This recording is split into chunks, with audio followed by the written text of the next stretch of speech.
ছাত্রদল এবং শিবির রাজনীতি বলতে যেটা রাষ্ট্রের জন্য দেশের জন্য যে রাজনীতি সেটা করে না, তারা করে দলীয় লেজুর বৃত্তি। এবং সেখানে এই মারামারি প্রোপাগান্ডা এগুলিকে মাথায় নিয়ে যদি তারা মাঠে অবস্থান করে, শাহবাগে হোক যেখানে হোক, রাষ্ট্র কিছুই পাবে না। এবং ভবিষ্যতে এদের থেকে নেতৃত্ব বেরিয়ে আসবে, সেই নেতৃত্ব এই রাষ্ট্র চালাবে, এটা ভেবেও শঙ্কিত হই। সেই জন্য আমি বলবো যে অভ্যুত্থানের সাথে আমাদের যে নেতৃত্বের বিষয়টা দেখি আমরা, এই প্রজন্মের জেনজি বলে যাদেরকে, তাদেরকে সহ ছাত্রদল ছাত্র শিবির সকলকে অত্যন্ত পরিশীলিত আচরণ করা উচিত। এবং এ বিষয়ে সত্যিকার অর্থে দল থেকে যেহেতু তারা দলগুলোরই শাখা, সংশ্লিষ্ট মূল দল থেকে তাদেরকে ভালোভাবে এই বিষয়ে কিন্তু ধারাবাহিকভাবে তাদেরকে শেখানো দরকার যে কী করতে হবে কী করতে হবে না। সম্প্রতি জ্বালানি তেলের দাম নাগালের বাইরে রয়েছে, ক্রেতারা হিমশিম খাচ্ছে, চাল সহ নিত্য পণ্য জিনিস সবকিছুরই দাম বেড়ে গেছে। আপনি কি এই সরকারের এটাকে ব্যর্থতা মনে করেন? জ্বালানি সংকটটা সরকারের ব্যর্থতার একটি অংশ, কিন্তু এটি তো আসলে বৈশ্বিক একটা সমস্যা। যে যুদ্ধ শুরু হয়ে গেল, যে যুদ্ধটা চাপিয়ে দেওয়া হলো এই মুহূর্তে আমাদের পৃথিবীর উপরে, সংশ্লিষ্ট দেশগুলো নিজেরা ক্ষতিগ্রস্ত তো হচ্ছেই, তার সাথে সমস্ত বিশ্ব ক্ষতিগ্রস্ত হচ্ছে। দেখুন এখন আমাদের পররাষ্ট্র নীতিমালায় কি রয়েছে, আমরা কার পক্ষে বলবো কার বিপক্ষে বলবো, এই বিষয়গুলো নিয়ে অত্যন্ত সংবেদনশীল এবং আন্তরিক হওয়া প্রয়োজন। তা না হলে এই মুহূর্তে আমাদের জয়যাত্রা, আমাদের যে তেলবাহী জাহাজ, সেটা হরমুজ ক্রস করার অনুমতি পাচ্ছে না, তাই তো? আরেকটি রেন্টেড জাহাজ যেটি তেল নিয়ে আসে আমাদের দেশে, সেটিও ওখানেই আটকে আছে। এই জয়যাত্রা এবং ওটিতে যে তেল আসার পথে, সেটা না আসা পর্যন্ত তো আমাদের দেশে কিন্তু সংকটটা চলবে। এর সাথে যখন এই যুদ্ধবিরতি চলছে, যুদ্ধবিরতিটা কিছুটা বেড়েছে, সব মিলিয়ে এই পরিস্থিতিটার জন্য বর্তমান সরকার যতখানি না দায়ী, তার চেয়ে যুদ্ধটা দায়ী বেশি। সরকার চেষ্টা করছে এবং সরকারের চেষ্টাটা অনেক বেশি আবার জনগণের উপর দিয়ে যাবে। এখন যখন লিটারে 20 টাকা করে বাড়িয়েছে, এই টোটাল ভোগান্তিটা তো সাধারণ মধ্যবিত্ত এবং কর্মজীবী মানুষদের উপর দিয়ে যাবে, যারা এই যে বাইকের কথা আপনি বললেন, এটা কিন্তু যারা ধনী তাদের কাছে 20 টাকা বাড়াটা কোনো ব্যাপার না, কিন্তু যারা খুব হিসাব করে চলতে হয় মাস ফুরালে, তাদের জন্য একটু বোঝা হয়ে গেল। তার সাথে সামগ্রিক যে নিত্য প্রয়োজনীয় জিনিসের দাম, এটা খুবই সত্য যে মানুষ যখন বৈষম্য বিরোধী আন্দোলনের সমস্ত মানুষ ঝাঁপিয়ে পড়েছিল, তারা মনে করেছিল নির্বাচন পরবর্তী সময়ে এমন একটি সরকার আসবে যারা এই জিনিসগুলো দেখবে। সেই জায়গায় লক্ষ্য করা যাচ্ছে এই বিষয়গুলো মনিটরিং হচ্ছে না, প্রতিদিনই সংকট বেড়ে যাচ্ছে। যেমন এই মুহূর্তে ভোজ্য তেলের সংকট চলছে, কিন্তু পাওয়াই যাচ্ছে না। আমি আমার রান্নাঘরে বলে দিয়েছি সিদ্ধ রান্না করো, তেল কম, লবণ কম। আমরা চর্চা করি, চেষ্টা করি সেটা। আর যে রাষ্ট্রীয় যে বিপর্যয় অথবা এগুলোকে আমি মনে করি ব্যক্তিগত পর্যায়ে না দেখে এটাকে সামগ্রিকভাবে যদি দেখা যায়, তাহলেও কিন্তু এগুলো থেকে কৃচ্ছতা সাধনের কথাটা আমরা বলি না, সেখান থেকে আমরা যখন বয়কটের কথা বলি যে আমরা অমুকটা বয়কট করব, সেগুলো আমরা আমাদের স্বার্থ সংশ্লিষ্টতা চিন্তা করেই যেন করি, আমরা দোষারোপের জায়গা থেকে নয়। সেই অর্থে আমি বলবো যে তারা চেষ্টা করছে। আর বৈশ্বিক বিষয়টিকে কন্ট্রোল করার মতো, নিয়ন্ত্রণ করার মতো ক্ষমতা তো আর আমাদের বাংলাদেশের নেই। ঢাবিতে ছাত্র দল এবং ছাত্র শিবিরের ধাওয়া পাল্টা দাওয়া ঘটেছে।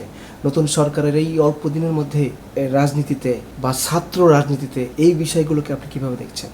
দেখুন, যেটি হয়েছে শাহবাগে ছাত্রদল আর শিবিরের মাঝে, এরা তো পরস্পর গলাগলি ভাইই ছিল। আজ কি হলো? যে বিষয়গুলোকে নিয়ে এই ধাওয়া পাল্টা দেওয়া হচ্ছে, সেগুলি অত্যন্ত নোংরা এবং নিন্দনীয়, এবং এগুলোর তাৎক্ষণিক প্রতিবাদ এবং বিচার হওয়া প্রয়োজন। আমি মনে করি নেট দুনিয়া যত বেশি সহজ, কিন্তু আবার নেট দুনিয়াকে আমাদের যে ঐতিহ্য, আমাদের যে মূল্যবোধ, তার সাথে নেট দুনিয়াকে আমাদের কিছুটা নিয়ন্ত্রণ করারও প্রয়োজন রয়েছে। নিয়ন্ত্রণ করা বলতে এই নয় যে আমি তাদের বাকস্বাধীনতা, গণতান্ত্রিক অধিকার সেটাকে হরণ করছি, তা নয়। কিন্তু এমন কিছু বিষয় প্রতিনিয়তই নেট দুনিয়ায় ভাসছে, যার সাথে কোনো বাস্তবতা নেই, যার সাথে আমাদের ঐতিহাসিক যে মূল্যবোধ সেই তার সাথে কোনো সামঞ্জস্য নেই, মিথ্যাচার, ব্যক্তিত্বের সংঘাত, প্রত্যেকের ব্যক্তিগত জীবন সব কিছুর মাঝে আমরা, এবং আজকাল তো আরেকটা প্রবণতা হয়েছে এআই দিয়ে কি তৈরি হচ্ছে, হ্যাঁ, এই দিয়ে আমরা যে সংকটটা অতিক্রম করছি, মানুষ, ভালো মানুষকে আমি কোথায় নিয়ে যাচ্ছি। আমি দেখুন, আমি ছোট্ট করে আরেকটি কথা বলতে চাই। আমাদের বিশ্ব সাহিত্য কেন্দ্রের একজন ব্যক্তিত্ব মানুষ, আলোকিত মানুষ, আমাদের অধ্যাপক আবু সাইদকে নিয়ে যে কথা বলা হচ্ছে, আরে বাবা, আমরা কে? কোন মানুষটি কোন অর্থে কোন সময় ৭১কে যুদ্ধে গিয়েছেন, যাননি, হ্যাঁ, এটি নিয়েও কি আজকের প্রজন্ম প্রশ্ন করতে পারে? তারা কি জানে? এখন যারা এই প্রশ্ন করে রকমারি, আপনি দেখবেন এই ধরনের একটা পোস্টের নিচে অসংখ্য পক্ষে বিপক্ষে আসে।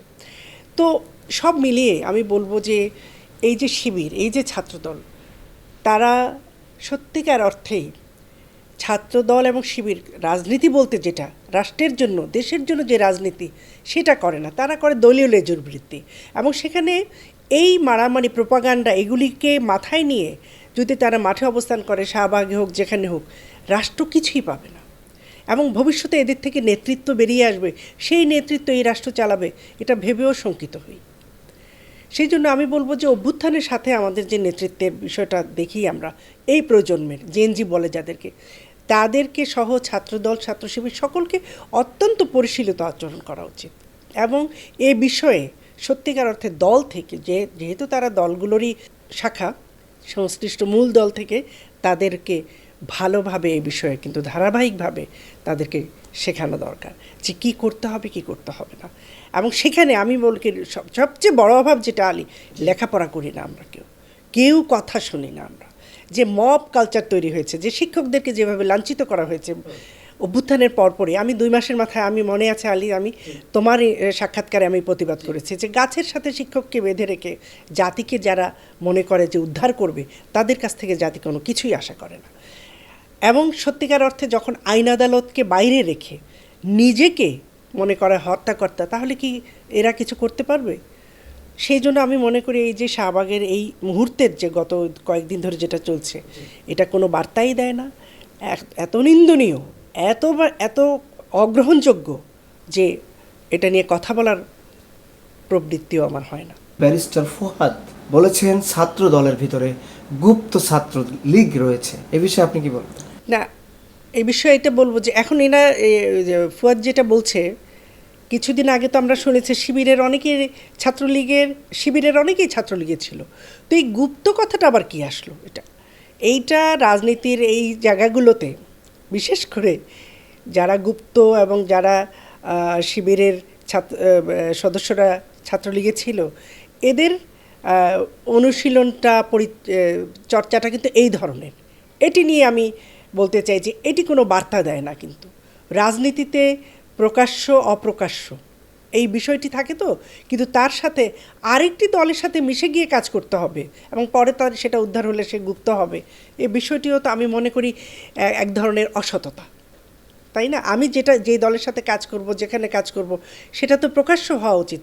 সেটার সাথে সুবিধার জন্য আমি একজনের সাথে মিশে থাকবো, তারপরে আবার বেরিয়ে এসে নিজের চেহারা প্রকাশ করব, আমি ঠিক এই জিনিসগুলো বিশ্বাস করতে চাই না, এবং এগুলো মোটেও শোভনীয় না, সুন্দর না। গুমের অবস্থান নিয়ে বিএনপি অনেকটা লুকোচুরি করছে বলে অভিযোগ উঠেছে। আপনার দলের থেকে বা আপনাদের দলের পক্ষ থেকে গুমের বিষয়ে আপনি কি কোন অবস্থানে রয়েছেন? না, আমি নিশ্চয়ই আমার পূর্ব অবস্থানেই আছি। আমরা চাই গুম, খুন এগুলোর একেবারে নিশ্চিহ্ন হয়ে যাক।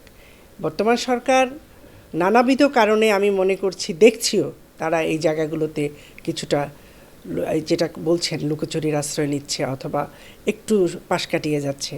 জনগণ কিন্তু এটা বুঝে এই গুম, মায়ের ডাক সহ মিলিয়ে যারা দীর্ঘ সময় আন্দোলন সংগ্রামে ছিল, সেই মায়েদের যে ক্রন্দন, আমার ছেলেটি হারিয়ে গেছে, আমার ছেলেটি গুম হয়ে গিয়েছে, আমি যদি তাকে আর পাবো না জেনেও, কিন্তু যদি বিচারটি না পাই, তাহলে এই ধারাবাহিকতা এবং এটিকে যদি পাশ কাটিয়ে যাওয়া হয়, তাহলে আজকে সরকারে যারা আছে তাদের বিরুদ্ধে সবচেয়ে বড় অভিযোগ কিন্তু এটিই হবে যে তারা যে সত্যটি রাস্তায় ছিল, আন্দোলন সংগ্রামে ছিল, সেই সত্যটিকেও পাশ কাটিয়ে যাচ্ছে।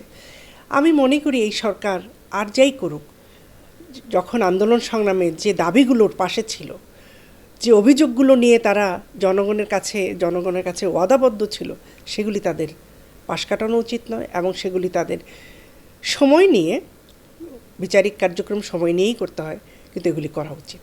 এগুলি বিষয়ে মনোযোগী হয়ে পদক্ষেপ নেওয়া উচিত।